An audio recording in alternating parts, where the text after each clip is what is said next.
Hi, I'm Chris Murray from Autodesk Media and Entertainment. We're going to be taking a look at 3ds Max's new default enhanced UI system. I've recently released my Mograph Tools UI that I previewed at NAB this year.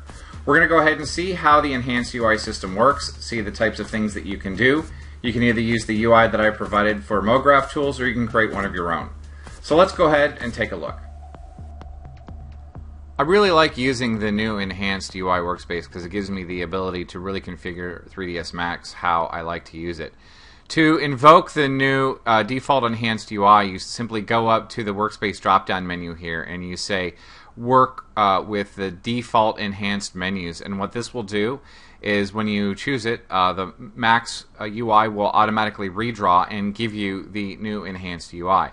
And what's happened here is we've basically redesigned and collected all of the Max commands into a new series of categories. It still works basically the same way in that you have all of your objects in one place, all of your edit tools in one place. It puts all of the commands into a configurable drop-down menu system. What this allows you to do, though, is besides just redesigning where the commands are, it lets you create a whole new series of tools or commands or menus that you can use as you see fit. So for example, if you want to create a new menu system, all you have to do is peel off the commands that you want to use. So for example, I've just peeled off the primitives commands here, and maybe I'll go ahead and peel off the transform commands, and then I can dock these two menus together and I can create an entirely new menu. And I'm just grabbing a couple of different ones here. I'll go ahead and drag off the material here. We'll do create and edit materials. And so what I'm doing is I'm creating an entirely new menu system of commands that I might frequently use. I can reorganize it. So for example, I've put the primitives on top of the materials, things like that. And this is a completely configurable menu in that you can also view it either as a list or as a list with icons or just icons. And Max will remember whatever settings that you have for this when you leave Max. So wherever you set it, whatever you do, Max will actually remember it, and you can actually save this as the default state. Now, right now I've just created this, and if I choose save, save with my scene file, and as long as I'm sticking with the enhanced UI, this will always come back open whenever I launch Max. But if I want to restore the UI to my original configuration, I can just close this, or better yet, I can just say reset to default state. Now, what reset to default state means, frequently people think that this means reset it to the default UI, and that's not exactly true. What it means is reset to the default state of the currently saved menu system. So if I'm going to go ahead and create a new UI, let me just redo that again real quick. We'll just do primitives. I'll go ahead and grab materials. I'll drag and drop this in here. Reorder this. Maybe I'll add a rendering thing in here. So I've got this. If I go into here and I choose Manage Workspaces and I save default state, this menu system that you see over here would now be part of the default state and will always be called back whenever I choose this. So you want to be pretty selective about how you do this. So let's back out of this for a second and let's start one from scratch. So I've got one. I'm using just the basic default enhanced UI. First thing I'm going to do is I'm going to go into our workspaces and I'm going to save a new workspace, and it's default enhanced UI, and we'll go ahead and it's going to be a copy, but we'll name this one my new space. Okay, and we'll say that, and it does a refresh on that, and now we're working with my new space. And if I just choose default state, it looks it's saved as the default state, and it looks exactly like the enhanced default UI, but you see it's called my new space. So now we can go ahead and change anything that we want to change.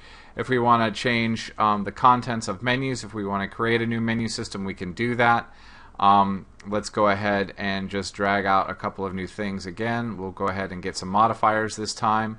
We'll get our edit and convert modifiers. We'll pull them out. put them at the bottom here. And we'll get our rendering modifier, our rendering dialog boxes and pull those out here. And maybe we'll do state sets as well. So now I have a completely custom UI. Now remember, as long as I've saved this as the default state, if I choose to reset default state, this menu will go away. But now if I save this as the default state, this menu is now part of this. So no matter what I do, so for example, if I just go back to the default enhanced menus, this menu should go away as soon as it refreshes here. Indeed it does. Okay, and now when I bring it back to my new space, it'll refresh the UI and it'll bring back my dialog box, and this is now part of the default state. So it's really cool, nice way to have a completely customized and configurable menu system with new icons and new settings for viewing. I've gone ahead and released my Mograph Tools UI workspace that I previewed at NAB this year, and I'm going to go ahead and close this so we can take a close look at it. You'll notice in here I've basically recategorized a lot of the tools and relaid them out based on their function. So for example, if you're doing 3D objects, I have all of your 3D create tools in one menu system. If you're doing 2D work, specifically like the text tool, things like that, I've put all of the 2D tools in one location. Object deform is all in one location. Most of your modeling tools are here. Animation, linking, and nulls, cloning objects all in one place. So the commands are grouped based on their use, not so much where they were in the default UI. So I've put these all in here. One thing that I want to bring to your attention though is I've moved the help menu. I've renamed the help menu and called it forms and moved it up to the front. The idea being here, I want to make this one of the first places that you go if you need any help or assistance or to connect or communicate with other 3ds Max artists in the community. Instead of burying it over in the help menu somewhere, I've decided to put it right up front so that when you're working in Max and you're scanning the UI, you can always have access to the community right here, because we do live in a collaborative world, and I want to provide a way to bring a lot of the Max users together as quickly and easily as possible. You notice in here I've also set as a default setting the speakback portion of the menu is open by default, so that you can link to ideas for 3ds Max or small annoying things that you want to see for product improvement are all right there. So hopefully you'll enjoy the Mograph tools. Appreciate your time taking a look at the default enhanced menu system that's new in 3ds Max 2014.